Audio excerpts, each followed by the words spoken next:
Everyone, अस्सलाम वालेकुम and welcome back to my channel. I hope कि आप सभी लोग बिल्कुल ठीक होंगे और खैरियत से होंगे। यहाँ पर भी अल्हम्दुलिल्लाह सब ठीक है, खैरियत है। और आज एक बार फिर से आप लोगों के साथ अपने बिजी डे की रूटीन शेयर करूंगी।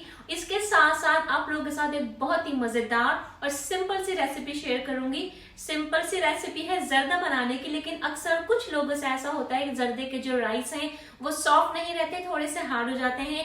तो सिंपल और मजेदार सा जर्दा बनाने की एक छोटी सी एक टिप है, वो भी आप लोगों के साथ शेयर करूंगी, जिसको फॉलो करने से आप लोगों का जर्दा बनेगा बहुत ही मजेदार और सॉफ्ट। तो चलिए फिर without any further ado let's start the video.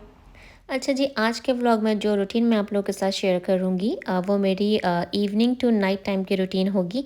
और इंशाल्लाह वो सारी बातें आप लोगों के साथ शेयर करूँगी जो नॉर्मली मेरी रूटीन का हिस्सा है। और तकरीबन एवरी डे मेरी जो रूटीन है वो इसी तरह की ही होती है, इवनिंग से लेकर नाइट टाइम की। तो मुस्कान को स्कूल से पिक करके मैं आ गई थी, असर की नमाज़ मैंने अदा की थी और टी टाइम हमारा हो चुका था। चाय का जो टाइम है वो सिर्फ मैं और मेरे हस्बैंड इंजॉय करते हैं। मेरे दोनों बच्चे चाय वगैरह बिल्कुल भी पसंद नहीं करते हैं और टी टाइम वो मेरे साथ एंजॉय नहीं करते। हाँ, अगर कुछ स्नैक्स वगैरह बना हो तो वह ज़रूर हमारे साथ शेयर करते हैं।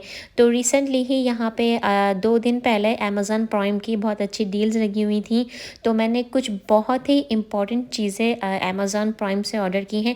आप लोगों के साथ मैं इसलिए शेयर कर रही हूँ कि इन सारी प्रोडक्ट से मुझे बहुत ज़्यादा एक्सपेक्टेशन है कि ये काफ़ी हेल्प करेंगी मेरी हेयर ग्रोथ में, स्किन केयर में, नेल्स को स्ट्रॉन्ग करने में, नेल्स को ग्रो करने में। ओवरऑल जितनी भी हमारी प्रॉब्लम्स जो ब्यूटी से रिलेटेड होती हैं, कोलेजन उसमें एक मेन रोल अदा करता है। और जैसे ही हम 25 इयर्स के होते हैं उस टाइम से जैसे ही हमारी एज बढ़ना शुरू होती है तो हमारी बॉडी ऑटोमेटिकली कोलेजन बनाना ख़त्म कर देती है और वो या तो फिर ख़त्म होने का जो प्रोसेस है वो स्टार्ट हो जाता है। तो कोलेजन जो है वो इन सारी चीज़ों के लिए बहुत बेस्ट है। अब प्रॉब्लम ये है कि मैं हूँ अमेरिका में और यहाँ पे अमेरिका में हलाल कोलेजन चूज़ करना और पिक करना बहुत ज़्यादा मुश्किल हो रहा था मेरे लिए, क्योंकि बहुत सारे कोलेजन्स तो यहाँ पे अवेलेबल हैं जो लिक्विड फॉर्म में है, पाउडर फॉर्म में है, पिल्स की फॉर्म में है। लेकिन प्रॉब्लम ये थी कि हलाल या वेजिटेरियन या फिर मरीन कोलेजन मुझे पिक करना था। तो ये वाला जो आप देख रहे हैं न्यू सेल के जो प्रोडक्ट्स, जो बड़ा वाला जार है, ये मैंने पिल्स की फॉर्म में ऑर्डर किए हैं और ये कोलेजन है और इसके जो रिव्यूज़ थे बहुत अच्छे हैं। और इसके साथ साथ मैंने विटामिन B12 की पिल्स ऑर्डर किए हैं जो हेयर ग्रोथ में बहुत अच्छी हैं। तो मैं ये सारी चीज़ें यूज़ करूँगी एटलीस्ट 2 to 3 मंथ्स में, और जब रिज़ल्ट मिलेंगे तो आप लोगों के साथ भी शेयर करूँगी। इसके साथ साथ मुस्कान ने ऑर्डर की थी अपनी एप्पल वॉच के लिए ये स्क्रीन है जो बहुत अच्छी डील्स में अमेज़न पे लगी हुई थी। तो ये हम लोगों ने ऑर्डर की थी, इसकी अनबॉक्सिंग की है। अब आ जाते हैं ज़र्दे की बिल्कुल फुल रेसिपी आप लोग के साथ शेयर कर रही हूँ। उसके लिए सबसे पहले मैंने रेगुलर बासमती राइस लिए थे, उसको मैंने एटलीस्ट 2 आवर्स के लिए अच्छी तरह से वॉश करके साफ़ पानी में सोक कर दिया था। अगर आप लोग चाहें तो इसकी जगह सेला राइस भी यूज़ कर सकते हैं, लेकिन मैं ज़्यादातर जो घर में बिरयानी के राइस लेके आती हूँ, रेगुलर अच्छी क्वालिटी के आप बासमती राइस ले लें और अगर चाहें तो सेला चावल भी यूज़ कर सकते हैं। तो मैंने एक पॉट में पानी डाला है और 2 इलायचियाँ मैंने डाल के उसको बॉईल होने के लिए रख दिया है। और कुछ बर्तन थे सिंक में, क्योंकि चाय वगैरह हम लोगों ने अभी जो हमने आपसे कहा कि टी टाइम ख़त्म किया था उसके बर्तन थे, तो सोचा मैं बर्तन वॉश कर लेती हूँ, जब तक बर्तन ड्राई भी हो जाएंगे और तब तक मेरा ज़र्दा भी कुक हो जाएगा। तो यहाँ पर जब पानी अच्छी तरह से बॉईल हो गया था तो मैंने इसमें फूड कलर ऐड किया है। मेरे पास ये रेगुलर ज़र्दे का जो कलर होता है ऑरेंज फूड कलर था, मैंने वो डाला था। और बहुत ज़्यादा नहीं डालेंगे, मुझे बस नॉर्मल सा कलर पसंद है। कुछ लोग बहुत लाइट भी डालते हैं, कुछ लोग बहुत ज़्यादा डार्क भी कर देते हैं, टोटल आपकी अपनी चॉइस है। और चावलों को मैं यहाँ पे कुक कर रही हूँ। और जब चावल हम कुक करेंगे तो इस बात का ख़ास ख्याल रखिएगा कि बहुत ज़्यादा हमें उसमें चमचा नहीं चलाना है, बहुत ज़्यादा चावलों को हिलाना नहीं है। और 90% यहाँ पे राइस को हमें कुक कर लेना है। जब आपके राइस 90% कुक हो जाएंगे तो हम इन राइस को स्ट्रेन कर लेंगे, छान लेंगे और इन राइस को हम साइड में रख देंगे। अच्छा, ज़र्दा बनाने में जो सबसे ज़्यादा प्रॉब्लम होती है वो ये होती है कि राइस जो हैं वो हार्ड हो जाते हैं, वो सॉफ्ट नहीं रहते। तो उसके लिए जो बेस्ट और सबसे आसान टिप है वो मैं आपको यहाँ पे देने जा रही हूँ। तो जिस पॉट में मैंने जिस भगोने में राइस बनाए थे तो उसी में मैंने सबसे पहले घी डाला है। घी डालने के बाद मैंने हाफ़ कप यहाँ पे मिल्क लिया है। गाढ़ा दूध का इस्तेमाल करेंगे अगर आपके पास जिसमें मलाई वगैरह हो तो वो बहुत अच्छा बेस्ट रहेगा। फ़ैट फ्री मिल्क यहाँ पे हम यूज़ नहीं करेंगे। जितने राइस लिए थे ज़र्दा बनाने के लिए उतने ही हम शक्कर का यूज़ करेंगे। मैंने ये एक बड़ा कॉफ़ी मग है मेरे पास, इसी का 1 कप मैंने राइस लिए थे और उतनी ही 1 कप मैंने इसमें चीनी ऐड की है। और मिल्क को, चीनी को और घी को अच्छी तरह से मिक्स करेंगे। यहाँ पे मैंने आपको स्टोव इसलिए दिखाया है कि ये सारा प्रोसेस जो मिक्सिंग करने का था, इस पूरे प्रोसेस में मैंने चूल्हा ऑन नहीं किया था। चूल्हा तब तक ऑन नहीं करेंगे, तब तक फ्लेम ऑन नहीं करेंगे जब तक ये सारी चीज़ें अच्छी तरह से मिक्स नहीं हो जाएंगी। फिर मैंने इसमें यहाँ पे पिसी हुई इलायची ऐड की है। उसके बाद केवड़ा एसेंस की 1 या 2 ड्रॉप मैंने यहाँ पे ऐड की हैं। इनको अब हम स्टोव ऑन करके अब हम इसको पकाना शुरू करेंगे। जब तक पकाएंगे जब तक इसमें इस तरह से बबल्स या झाग आना स्टार्ट नहीं हो जाएंगे। राइस कुक करते में जो 2 साबुत इलायची मैंने डाली थी, मैंने उसको रिमूव कर लिया है, निकाल के डिस्कार्ड कर दूँगी, क्योंकि फिर जब वो खाने में जब मुँह में आती हैं तो इलायची से पूरा टेस्ट ख़राब हो जाता है। तो अब जो बॉयल किए हुए ज़र्दे के राइस थे वो इस पूरे मिक्सचर में ऐड कर देंगे। तो बस यही एक मेन टिप थी जिसको फॉलो करने से आपका जो ज़र्दा है वो सॉफ्ट बनेगा। क्योंकि होता यह है कि जब हम घी गरम करते हैं और गरम घी में जब हम चीनी डालते हैं तो शीरा जब बनाते हैं तो कैरमलाइजेशन स्टार्ट हो जाती है। शीरा हमारा हार्ड हो जाता है, जिसकी वजह से हमारे राइस जो हैं वो हार्ड बनते हैं और सॉफ्ट नहीं बनते। लेकिन जब आप चूल्हा ऑफ रखेंगे, घी में मिल्क डालेंगे, उसके बाद चीनी ऐड करेंगे और अच्छी तरह से मिक्स कर लेंगे, तो दूध और चीनी जब एक साथ मिक्स होगी तो शीरा जो है वो स्टिकी नहीं होगा और हमारे राइस बहुत ज़्यादा सॉफ्ट बनेंगे। तो आपने पूरी वीडियो में देख लिया है, मैंने हाई फ्लेम पे सारे राइस में जो मिक्सचर था उसको कुक कर लिया। जब थोड़ा सा मिक्सचर रह गया था तो राइस को दम पे रखा है। अपनी चॉइस के हिसाब से आप कोई भी इसमें ड्राई फ्रूट्स ऐड कर सकते हैं। मैंने रेगुलर आलमंड्स लिए हैं और कोकोनट लिया है जो थोड़ा हार्ड वाला होता है, आई मीन थोड़ा सा बड़े साइज़ का मैंने लिया है, चंकी टाइप का कोकोनट मैंने यूज़ किया है। आप अपने चॉइस के हिसाब से ड्राई फ्रूट्स ऐड कीजिएगा। दम पे रखेंगे ज़र्दे को, मैंने सिर्फ 10 मिनट्स के लिए दम पे रखा था और देखें बिल्कुल सॉफ्ट और एकदम से खिले खिले राइस बिल्कुल तैयार हैं।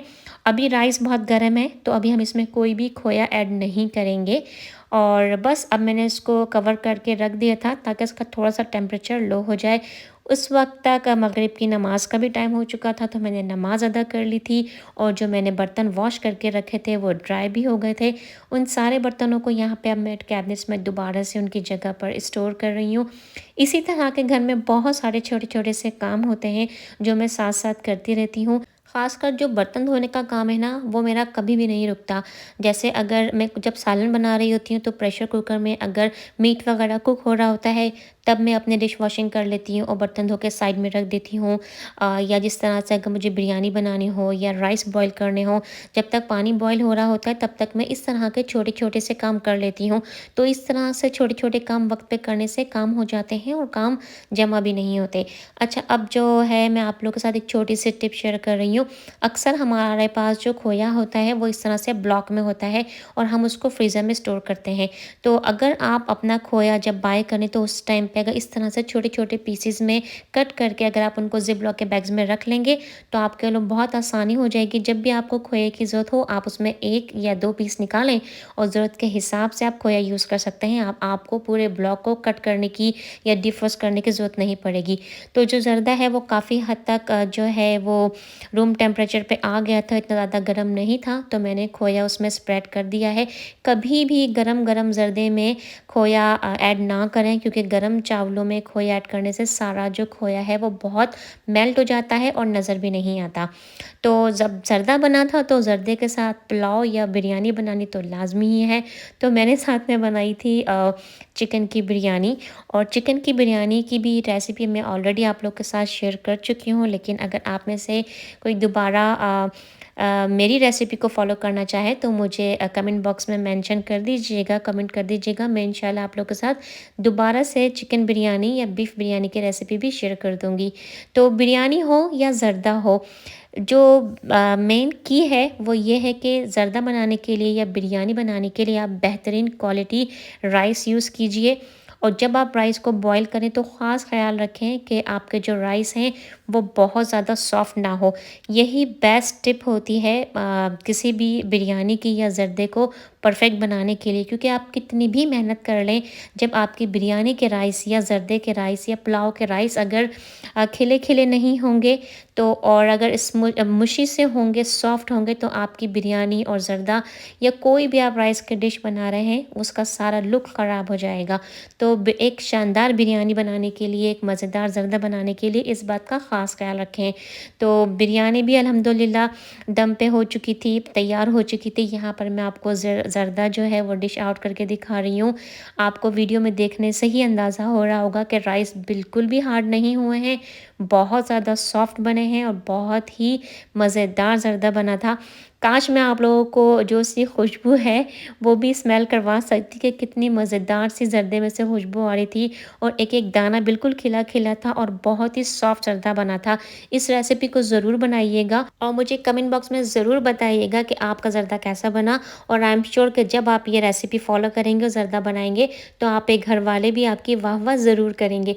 तो अल्हम्दुलिल्लाह हम लोगों ने यहाँ पर डिनर अपना मुकम्मिल कर लिया था। उसके बाद मैंने इशा की नमाज़ भी अदा कर ली थी, और यहाँ पे जो लेफ़्ट ओवर खाना मेरा बच गया था उसको मैं यहाँ पे एयर टाइट कंटेनर्स में स्टोर कर रही हूँ। अच्छा, खाना स्टोर करने के लिए मैं आपको एक टिप ज़रूर दूँगी, कभी भी जिन बर्तनों में हम खाना बनाते हैं, पॉट्स में, पैन्स में, भगोनों में, उनमें आप कभी भी अपना खाना फ्रिज में स्टोर मत करें। इस तरह के एयर टाइट कंटेनर्स होते हैं जो स्टैकेबल भी होते हैं, बहुत ज़्यादा यूज़फुल है इन ऐसे कंटेनर्स का यूज़ करना। इसी तरह से अपना लेफ़्ट ओवर खाना कंटेनर्स में डाल के फ्रिज में स्टोर कीजिए। खाना खाने के बाद जो किचन का आप हाल देख रहे हैं, रोज़ाना कुछ इसी तरह से ही सीन होता है, लेकिन मेरी पूरी कोशिश यही होती है कि मैं सारे बर्तनों को वॉश करूँ। वॉश करने के बाद जब तक बर्तन ड्राई हो रहे होते हैं मैं किचन का काउंटर क्लीन कर लेती हूँ। किचन का काउंटर और जो मेरा जो स्टोव है उसको मैं दिन में 2 से 3 दफ़ा लाज़मी क्लीन करती हूँ, और मैं आप लोगों को भी यही कहूँगी कि डीप क्लीनिंग करने से बहुत बेहतर है कि हम इस तरह से जो क्विक क्लीनिंग होती है वो हम 2 से 3 दफ़ा दिन में ज़रूर करें। आप कोई वाइप ले सकते हैं, किचन टॉवल ले सकते हैं, उससे आप हल्का सा कोई भी स्प्रे कर लें। ज़रूरी नहीं है कि आप बहुत महंगे जो क्लीनर्स होते हैं वो यूज़ करें। एक स्प्रे बॉटल में आप विनेगर, पानी और डिश वॉशिंग की 1-2 ड्रॉप्स डालें, मिक्स करें, आप अच्छा सा घर में क्लीनर बना लें। उस क्लीनर की हेल्प से ही आप अपने किचन को बहुत अच्छा क्लीन और साफ़ सुथरा रख सकते हैं।